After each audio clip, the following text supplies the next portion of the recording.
Em 3 minutos quero sintetizar uma reflexão sobre o momento que estamos vivendo no Brasil, depois de praticamente 2 anos da consolidação de um golpe parlamentar que deu ao Brasil um governo ilegítimo, desmoralizado, afundado em corrupção e que constitui, ao longo destes 2 anos, um aprofundamento daquela que é a maior crise institucional da história republicana do Brasil, na minha opinião e avaliação.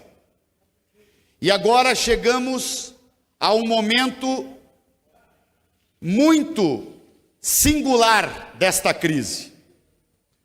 O Supremo Tribunal Federal deve se posicionar sobre o habeas corpus do presidente Lula, mas mais do que isso, deve se posicionar sobre a tese da chamada prisão em segunda instância, ou seja, da tese que há 2 anos atrás alterou a leitura da Constituição brasileira, desestruturando um dos seus pilares, que é a presunção da inocência até que um réu seja julgado em instância definitiva e superior da justiça brasileira.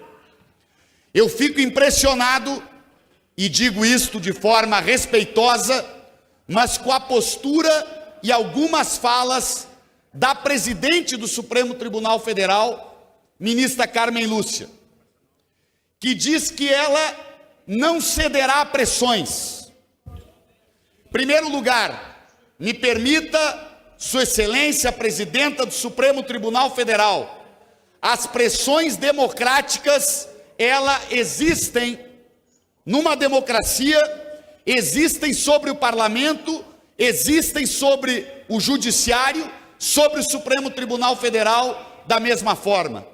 Então a pergunta que deve ser feita é: pressões de quem a ministra Carmen Lúcia seletivamente não aceitará?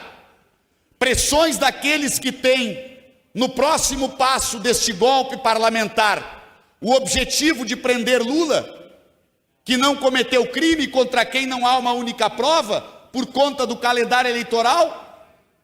Ou pressões de quem quer uma eleição livre e democrática, com Lula participando desta eleição? A ministra Carmen Lúcia deveria, a bem da democracia brasileira, pautar o quanto antes a tese constitucional que está em debate do Supremo. Não deveria pautar o habeas corpus de Lula isoladamente.